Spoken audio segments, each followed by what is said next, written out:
Vous écoutez le réseau de l'industrie de RS, où les voix des spécialistes résonnent autour des sujets clés du secteur. Bonjour à tous, ravi de vous retrouver dans ce 5e épisode du réseau de l'industrie pour aborder cette fois un sujet à la fois transversal et essentiel, mais trop souvent négligé, celui des risques psychosociaux. Ces RPS, comme on les appelle, peuvent avoir des conséquences lourdes sur la santé et le bien-être des travailleurs. Alors pour mieux comprendre cette problématique, nous avons le plaisir d'accueillir Maître Hélène Kilikini, avocate spécialisée en droit du travail, associée au cabinet Barthélémy à Marseille, qui partagera avec nous des exemples concrets et des conseils pratiques pour prévenir ces risques. Bonjour Maître Kilikini, vous exercez depuis 14 ans dans le droit du travail. Quelle place occupent les risques psychosociaux dans votre activité et particulièrement dans le milieu industriel ? Bonjour Stéphanie. Effectivement, les risques psychosociaux ont une place très importante en entreprise et ça, quel que soit le secteur d'activité et quelle que soit l'entreprise, la taille de l'entreprise d'ailleurs concernée. Ces dernières années, la prévention des risques psychosociaux est devenue l'élément phare pour les entreprises et peut-être encore aujourd'hui un peu sous-traité en entreprise, ce qui effectivement rend la question extrêmement importante pour nos clients aujourd'hui. Est-ce que vous pouvez nous donner une définition de ce que sont les risques psychosociaux ? Alors ça va être difficile parce qu'effectivement, il n'y a pas de définition juridique aujourd'hui des risques psychosociaux. On a plusieurs textes qui vont nous donner des indications, des éléments de réponse sur ce que sont les risques psychosociaux, mais pas de définition générique. On pourrait aujourd'hui dire que ce sont des risques pour la santé physique et mentale des travailleurs, sans plus de précision aujourd'hui sur ce que sont les risques psychosociaux. Et on a 3 grandes catégories qui sont aujourd'hui identifiées parmi les risques psychosociaux. Vous avez les violences internes, les violences externes et le stress au travail. Alors, les violences internes, ce sont les violences qui sont commises à l'intérieur de l'organisation, à l'intérieur de l'entreprise. On va retrouver dans les violences internes le harcèlement moral, par exemple, ou les conflits interpersonnels qui peuvent générer des risques psychosociaux. Dans les violences externes, ce sont les violences qui viennent de l'extérieur de l'organisation. Donc là, on va être dans les relations plutôt avec les prestataires extérieurs, avec les clients, les fournisseurs. Et puis, on a le stress au travail qui, lui non plus, n'a pas véritablement de définition juridique. On a un accord national interprofessionnel qui nous donne une définition qui est particulièrement subjective, je dirais. Le stress au travail, on parle du stress chronique, pas du stress ponctuel, celui qui peut être motivant, etc. Le stress chronique, celui qui peut avoir un impact sur la santé des travailleurs, tant physique que mentale, c'est la perception des ressources que j'ai en moi pour faire face aux contraintes qui m'entourent. Et en fait, dans la définition même du stress, on est bien sur une perception qu'a le travailleur de ses propres ressources internes et des contraintes auxquelles il a à faire face. Et quand on comprend ça, on comprend que l'obligation de prévention de l'employeur en matière de RPS est particulièrement singulière parce que il a en face de lui un ennemi dont il ne cerne pas complètement les modalités d'action, parce que cet ennemi-là est fortement lié à la construction personnelle de son salarié. Ce qui fait que, par exemple, un salarié, à 2 moments de sa vie, va pas réagir de la même façon à une situation de stress qui est quasiment identique. Comme 2 travailleurs qui sont positionnés dans la même équipe, avec le même manager, les mêmes conditions de travail, etc., vont pas réagir du tout de la même façon au stress auquel ils sont soumis. Et ça rend les choses compliquées pour l'employeur parce qu'effectivement, mettre en place une politique collective de prévention, c'est possible, mais éviter véritablement l'occurrence du risque, c'est compliqué, plus particulièrement en matière de RPS. Vous avez parlé du stress et de son côté subjectif, mais est-ce qu'il y a des facteurs de risque plus importants qui sont plus récurrents, notamment dans le milieu industriel ?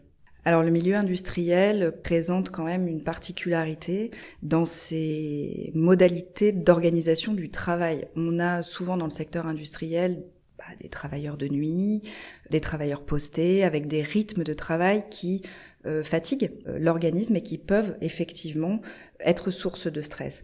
Le fait aussi d'être affecté sur une ligne de production, d'avoir peut-être une tâche répétitive dans l'exécution de ses fonctions peut aussi amener à une perte de motivation et une perte de sens dans l'exécution des fonctions. Et toutes ces questions peuvent poser la question du désengagement, comment je motive mes travailleurs, comment je maintiens ce niveau de qualité d'engagement qui est aussi un élément favorable pour lutter contre les RPS et bénéfique pour la qualité de vie au travail. Chez mes clients dans le secteur industriel, j'ai, au-delà de la cadence rythmée, des rythmes de travail particuliers, etc., ce sont souvent des entreprises où il y a une très belle ancienneté, où on conserve l'expertise au sein de l'entreprise. Alors je parle pour mes clients, c'est peut-être pas le cas de tout le tissu industriel national, mais on a souvent des situations où la promotion interne est plébiscitée. Et la promotion interne, c'est quelque chose qui s'accompagne et qui peut effectivement être source de RPS. Je vous prends un exemple concret. J'ai un ouvrier de ligne qui évolue au sein de son entreprise et qui finit par devenir chef d'équipe. Il se retrouve dans la situation où il manage ses collègues de travail, enfin ceux qui étaient auparavant ses collègues de travail.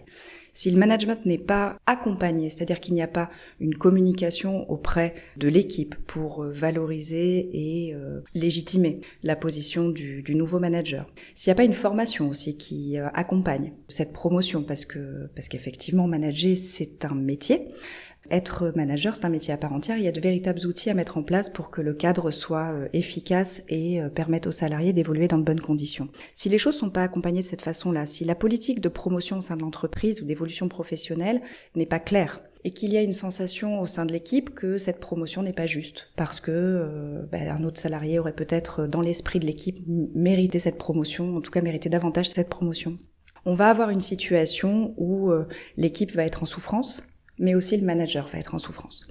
Donc c'est des choses qu'on rencontre souvent dans le secteur industriel, ces situations de promotion mal gérées. Alors vous l'avez dit, dans l'industrie, les horaires de travail sont parfois atypiques, notamment avec du travail de nuit. Est-ce que ça peut avoir un impact important sur la santé des salariés ? Alors oui, le fait de travailler de nuit désorganise complètement la vie personnelle, nécessite une adaptation particulière de la part de ses salariés, peut effectivement créer un stress important pour l'organisme. Et ce sont des salariés qui sont suivis plus particulièrement par la médecine du travail, qui bénéficient d'un suivi spécifique. Dans ces situations en fait de travailleurs de nuit, on est aussi sur parfois du travail isolé, quand on a des postes de surveillance par exemple, sur les sites industriels où on va avoir quelqu'un qui va travailler seul en réalité, faire des rondes seul, travailler seul c'est difficile, ça impacte la santé mentale. Et ce sont des postes qui sont particulièrement impactés par ces situations de risques psychosociaux. Alors on l'a dit, le stress est un facteur aggravant de risque, notamment celui lié aux responsabilités en termes de sécurité. Est-ce que les chefs d'équipe, par exemple, sont plus sujets à ce type de pression ? Alors effectivement, les managers intermédiaires sont de manière générale, et là aussi quel que soit le secteur d'activité, mais plus particulièrement dans l'industrie, particulièrement sujet aux risques psychosociaux et aux pressions qui peuvent exercer quant au respect des règles de sécurité. Alors, l'obligation de sécurité, on l'a pas évoqué jusque-là, mais c'est effectivement une obligation extrêmement importante pour l'entreprise, qui peut voir engager sa responsabilité en cas de non-respect. L'entreprise est tenue de mettre en place toutes les mesures de prévention efficaces pour protéger ses salariés, leur santé, leur sécurité, et si cela n'est pas suffisant et qu'un risque survient, de traiter ce risque. Les managers intermédiaires, eux, sont en première ligne du traitement de ce risque. En revanche, ils n'ont pas forcément toujours la main, ni la latitude d'exercice, de pouvoir, d'autonomie, pour pouvoir agir directement sur ce risque. Je vous donne un exemple, mais vous avez un manager qui constate qu'un de ses salariés ne respecte pas une consigne de sécurité. Dans la plupart des entreprises, le manager intermédiaire va pas pouvoir sanctionner immédiatement ce défaut de respect des règles de sécurité. Et c'est quelque chose qui va remonter, qui va être centralisé, donc souvent sur le service RH selon la taille de l'entreprise. La sanction viendra plus tard et viendra d'en haut, et pas forcément du manager intermédiaire. Or, c'est lui qui est en première ligne quand il y a un accident grave, qui doit traiter cette situation. Parfois, on est sur des accidents qui sont extrêmement choquants pour la personne qui doit prendre en charge la situation, avec un protocole de sécurité et d'intervention qui est souvent très cadré. Et donc, les managers intermédiaires ont cette pression de résultat, de faire respecter les règles de sécurité au vu des enjeux pour les salariés, parce qu'en termes de risque, d'utilisation des machineries, etc., on peut avoir des situations extrêmement graves, et pour autant, pas forcément les moyens d'action pour pouvoir mettre en place des mesures efficaces et faire respecter les règles de sécurité. On l'a dit, la sécurité est donc un élément essentiel dans le monde industriel. Le stress peut être un facteur de fatigue émotionnelle, notamment. Quid du droit à la déconnexion, particulièrement pour les cadres et les managers qui peuvent être sollicités sur leur portable en dehors des heures de travail? Aujourd'hui, les cadres ont, pour la plupart, un droit à la déconnexion. On a fait le constat que ces métiers impliquaient de mêler à la fois la sphère professionnelle et la sphère personnelle. C'est vrai que je suis par exemple en train de traiter mes mails. Je vais être dérangée par la conversation WhatsApp de l'école qui va m'alerter que demain, il y a un gâteau yaourt à faire impérativement pour le goûter du carnaval. Puis je vais me remettre sur ce que je suis en train de faire. Cette espèce de gymnastique permanente entre le perso et le pro est une source de RPS en réalité. On a aujourd'hui des études qui montrent que le temps de concentration sur ce type de métier, il est de 7 minutes d'affilée. Donc ce manque de concentration sur nos tâches, le fait d'être en permanence coupé et de mêler la sphère privée et la sphère professionnelle, et tout ça, cette impression d'être toujours connecté au travail et de pas véritablement pouvoir couper, c'est effectivement source de RPS. Alors des mesures efficaces en la matière, il y en a. Certaines entreprises avaient mis en place par exemple des coupures strictes du réseau à partir de par exemple 19h. Alors ça, à mon sens, c'est une fausse bonne idée, c'est-à-dire que on peut être amené à adapter son activité et sa façon de travailler en fonction de ses contraintes personnelles, en fonction de ses contraintes professionnelles, et c'est justement la souplesse que doit pouvoir offrir ce type de métier. Et donc, ne plus pouvoir se connecter après 19h, ça peut être même source de stress et être contre-productif. En revanche, il y a des formations qui existent et qui sont très efficaces sur comment je peux utiliser mes outils de communication de façon hygiénique, où on va nous apprendre à ne pas nous laisser envahir dans notre sphère personnelle par le professionnel et inversement. Le sentiment d'insécurité quant à la situation de travail peut-il lui aussi rentrer en compte? Par exemple, une usine peut régulièrement être en cours de modernisation, de restructuration. Est-ce que cela aussi génère de l'anxiété pour les travailleurs et donc représente un risque psychosocial? Alors l'adaptation aux évolutions du poste, compte tenu de l'évolution des techniques, peut être particulièrement stimulant pour les agents de production si la politique de changement est accompagnée par de la formation et de la communication. En revanche, si effectivement il n'y a pas cet accompagnement, les risques psychosociaux peuvent effectivement faire surface et créer une situation qui vient dégrader la santé du travailleur. On a aussi des outils qui résultent d'obligations légales. Par exemple, vous avez l'entretien professionnel qui est obligatoire tous les 2 ans dans les entreprises. Cet entretien ne doit pas être vu simplement comme une contrainte. C'est un moment où le travailleur va pouvoir discuter avec son supérieur hiérarchique de la trajectoire qu'il souhaite donner à sa carrière professionnelle. Et effectivement, ces moments de dialogue sont très importants en entreprise. Ça permet de confronter les envies avec les besoins en activité de l'entreprise. Le secteur industriel français est impacté par les mutations d'activité. Il y a eu des époques plus marquées que d'autres sur certaines délocalisations d'activité. Et effectivement, quand on est dans le secteur industriel, on a aussi cette question de rester compétitif par rapport aux techniques et on peut avoir l'annonce d'un plan de réorganisation, d'un plan de restructuration, voire même de suppression d'effectifs. Et effectivement, l'annonce d'un plan de réduction d'effectifs, c'est quelque chose de très dur pour les salariés, qui doit là aussi s'accompagner en termes de prévention des risques psychosociaux et pas seulement se gérer sur le volet légal, à savoir comment je supprime mes emplois, comment je déroule mon plan, etc. On est aussi sur cette dimension importante que de gérer l'impact sur la santé mentale de ce type de projet. Ça doit faire partie intégrante du projet en lui-même et des sujets balayés et traités avec les représentants du personnel qui sont largement inclus dans ce type de dispositif. Travailler au quotidien dans une usine classée Seveso, en sachant qu'il y a un risque chimique potentiel qui plane au-dessus de sa tête, est-ce que ça représente un stress supplémentaire qu'il faut prendre en compte pour toujours la prévention des risques psychosociaux ? Alors à Marseille, on a la particularité d'avoir le bassin pétrochimique de l'étang de Berre avec plusieurs entreprises qui bénéficient de cette classification. Même nous, lorsqu'on va chez nos clients, rendre visite à nos clients, on rentre pas dans ces usines comme on rentrerait dans n'importe quelle entreprise. On passe par un sas de sécurité, on visionne une vidéo qui nous rappelle les consignes de sécurité dans l'enceinte de l'entreprise. Consignes de sécurité qui concernent à la fois les règles de circulation, comment je me déplace, quel endroit j'ai accès, quel endroit j'ai pas accès, mais aussi, pour certaines, le fait qu'on est sur des industries où si un accident devait se produire, ce serait une catastrophe écologique et humaine sans précédent. Et ça, effectivement, même en tant que visiteur, on ressent quand même une forme d'anxiété, ne serait-ce qu'à venir sur le site. Les travailleurs à l'intérieur de l'usine sont largement formés sur les questions de sécurité, puisque la politique de ces entreprises, c'est 0 accident. Il ne peut pas y avoir d'accident, un accident ce serait absolument impensable. Et effectivement, il y a des risques particuliers sur le stress ressenti à travailler sur ce type d'installation industrielle. Et enfin, dans l'industrie, mais comme ailleurs, les rapports sociaux peuvent se dégrader, harcèlement, conflits interpersonnels, etc. Ça aussi, ça fait partie des risques que vous tentez de désamorcer. Alors c'est même l'essentiel de notre action auprès de nos clients. Le conflit interpersonnel, c'est souvent et en pratique la source d'une dégradation, s'il n'est pas traité en tout cas, des conditions de travail qui peut affecter directement la santé mentale ou physique du travailleur. L'employeur se doit, je vous l'ai dit tout à l'heure, on doit mettre en place une politique de prévention des risques et si le risque se produit, on doit le traiter. Quand on est employeur, c'est ça l'obligation de sécurité aujourd'hui dans les entreprises en France et dans le secteur industriel en particulier. Donc ça veut dire concrètement que si j'ai 2 salariés qui ne s'entendent pas, où il y a un conflit, ça peut être un conflit entre salariés, un conflit avec le manager, peu importe, la question du traitement de cette situation, ça fait partie de l'obligation de sécurité de l'employeur. Ne pas traiter cette situation, c'est ne pas respecter son obligation de sécurité.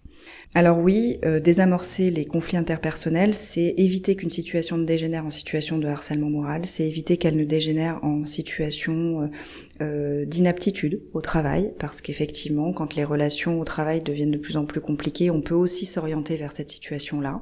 Et puis, de manière plus générale aussi, la prévention des risques psychosociaux, c'est aussi s'assurer une qualité de vie au travail, c'est aussi s'assurer une productivité de mes salariés, c'est s'assurer moins d'absentéisme, c'est s'assurer moins d'accidents du travail, c'est s'assurer moins de turnover et plus d'expertise sur les métiers, c'est avoir une entreprise plus performante en réalité. Donc les risques psychosociaux, effectivement, et désamorcer les conflits restent une priorité pour les entreprises. Vous avez parlé des obligations de l'employeur vis-à-vis de ses salariés quant aux risques psychosociaux. Est-ce qu'il y a des conseils, des astuces pour bien faire ? Alors, ce qui est vrai, c'est que moi, je vais voir les choses à travers mon prisme, qui est celui d'un avocat, c'est de préparer l'éventuelle difficulté, de préparer l'éventuel contentieux. Il y a des documents, effectivement, qui doivent impérativement être soignés par les entreprises pour pouvoir prévenir ce risque ou être défendus efficacement en cas de difficulté. Alors déjà, il y a le document unique d'évaluation des risques. Le document unique d'évaluation des risques, c'est obligatoire dans toutes les entreprises à partir du moment où on a un salarié. Donc, secteur industriel fait pas exception à la règle. Le document unique d'évaluation des risques, il va évaluer les risques par atelier, par service, et mettre en face un plan d'action. Donc, c'est le document qui recense tous les risques de l'entreprise et qui met en face ce que moi, employeur, j'ai décidé de mettre en place comme plan d'action. Ça, c'est un document qui est important, qui doit exister, qui doit être révisé régulièrement et qui doit être fait de concert avec les élus, avec les représentants du personnel. On a également tout ce qui va concerner les plans de prévention et également le règlement intérieur. Alors le règlement intérieur, c'est pareil, c'est un document écrit dans lequel on a les règles de fonctionnement de l'entreprise de manière générale et on a les règles d'hygiène et de sécurité applicables au sein de l'entreprise. Ce document, il doit être particulièrement soigné et même s'il n'est obligatoire que pour les entreprises de plus de 50 salariés, c'est un document qui est fortement recommandé même dans les entreprises qui ont une plus petite taille. Avoir des consignes de sécurité claires, communiquer clairement sur ces consignes de sécurité. On a des domaines d'activité où il est nécessaire d'avoir des pictogrammes pour communiquer ces consignes de sécurité. L'important, c'est la clarté du discours et la clarté de la communication et surtout de pouvoir démontrer qu'on a communiqué ces informations. Ça va concerner également la formation des salariés, les formations spécifiques aux règles de sécurité sur l'utilisation d'une machinerie particulière, sur telle ou telle utilisation d'outils qui est impérative pour protéger la santé et la sécurité. Ça va être aussi un document qui est absolument pas obligatoire en matière de droit du travail, mais ça va être d'établir des fiches de poste. À partir du moment où j'ai un salarié qui sait quel est le périmètre général d'intervention de son poste, qui sait ce qu'il a à faire et que toute l'équipe sait exactement ce qu'il a à faire, j'évite les conflits interpersonnels, j'évite que j'ai un salarié qui, ne sachant pas vraiment ce qu'il a à faire, empiète sur le travail de l'autre, j'évite les frustrations et j'évite les problématiques de communication et je protège mes salariés de ces risques psychosociaux. Et puis on a aussi l'utilisation du pouvoir disciplinaire. Je dois sanctionner. C'est pas seulement je peux sanctionner en tant qu'employeur, c'est je dois sanctionner. Ça nous permet aussi, nous, quand on doit défendre une situation pour une entreprise, d'avoir un historique, de montrer que c'est quelque chose qui n'est pas toléré dans l'entreprise. Non, les conflits interpersonnels, c'est pas toléré. On a effectivement été amené à sanctionner cette salariée parce que son comportement, elle a insulté une de ses collègues de travail, par exemple, lors d'un moment d'énervement passager. C'est pas quelque chose qu'on n'a pas forcément laissé passer. Le pouvoir disciplinaire, c'est extrêmement important parce qu'il faut rappeler quand même qu'on a l'obligation de sécurité de l'employeur qui est de protéger ses salariés, mais on a aussi une obligation dans le code du travail qui est celle du salarié de protéger sa propre santé, sa propre sécurité et celle de ses collègues de travail. Et ça, c'est quelque chose qu'il faut impérativement faire respecter en entreprise en termes d'exemplarité, mais aussi pour se protéger des risques inhérents à la responsabilité en matière de santé et sécurité. Est-ce qu'il y a des signaux qui doivent particulièrement alerter les employeurs, sur lesquels il faut qu'ils soient particulièrement vigilants ? Alors oui, on a effectivement en entreprise des signaux qui doivent être étudiés régulièrement pour évaluer quelque part le niveau de satisfaction de nos collaborateurs. Là, je vais enfoncer quelques portes ouvertes, mais ça fait pas de mal de le rappeler. On va avoir le nombre d'arrêts de travail, leur durée. Est-ce qu'on est sur des arrêts ponctuels ? Est-ce qu'on est sur des arrêts récurrents ? Les circonstances dans lesquelles interviennent l'arrêt de travail. C'est-à-dire qu'un collaborateur qui vous informe qu'il a une opération programmée à échéance 1 mois et qui sera absent pendant 3 mois parce que, avec rééducation comprise, c'est à peu près la durée de son absence, on n'est pas sur une situation conflictuelle, on est sur un accident de vie qui nécessite un arrêt de travail. En revanche, le collaborateur qui disparaît du jour au lendemain, en vous envoyant un arrêt de travail et puis on n'a plus de nouvelles, ça c'est une situation qui doit être étudiée avec attention parce qu'on est sur une situation pré-contentieuse, pré-conflictuelle et qu'il peut y avoir éventuellement une juridiction saisie par la suite. En tout cas, il y a quelque chose qui fait qu'il n'est plus en communication, que la communication est rompue. La rupture de communication, c'est une alerte importante. Après, on va mesurer aussi le nombre d'accidents du travail, le nombre de maladies professionnelles, le nombre de demandes de consultations spontanées auprès de la médecine du travail. Puisque là, on est aussi dans cette rupture de communication, c'est-à-dire je vais consulter le médecin du travail sans passer par le biais de mon employeur, et ça, c'est quelque chose qui doit effectivement alerter. On va regarder le nombre d'inaptitudes au poste, et donc de licenciements prononcés par la suite, ou de reclassements qui ont pu être faits. On va regarder s'il y a des services qui sont plus touchés que d'autres. Et on va regarder aussi le nombre d'alertes lancées par les salariés ou par les représentants du personnel. Maître, dernière question, quels conseils donneriez-vous aux employeurs mais aussi aux salariés afin de mieux se protéger tous face au RPS ? On a été amené à intervenir pour nos clients dans le cadre de sessions de sensibilisation qui rentraient dans le cadre du plan de prévention pour lutter contre les RPS. Donc on faisait des actions de sensibilisation où on évoquait avec l'ensemble des ouvriers du site, par petits groupes, ce que sont les RPS, ce qu'est réellement le harcèlement moral, parce qu'effectivement il y a aussi beaucoup d'idées reçues autour du harcèlement moral et c'est aujourd'hui dans le langage commun utilisé pas forcément à bon escient. Donc ça a permis de faire le clair sur de quoi on parle exactement quand on parle de risques psychosociaux et surtout de donner une politique de fonctionnement interne claire aux salariés et de leur donner des outils pour se protéger. Et des outils qui sont pas seulement des outils généralistes, mais qui sont effectivement des outils spécialisés résultant de leur entreprise, leur donner vraiment des moyens d'action concrets et personnalisés par rapport à leur entreprise. Et c'est vrai que la prévention des risques suppose une information sur ces risques et c'est peut-être aujourd'hui la meilleure façon de s'en protéger, c'est de savoir de quoi on parle exactement, donner cette information à l'ensemble des salariés. Merci Maître Kilikili. Merci Stéphanie.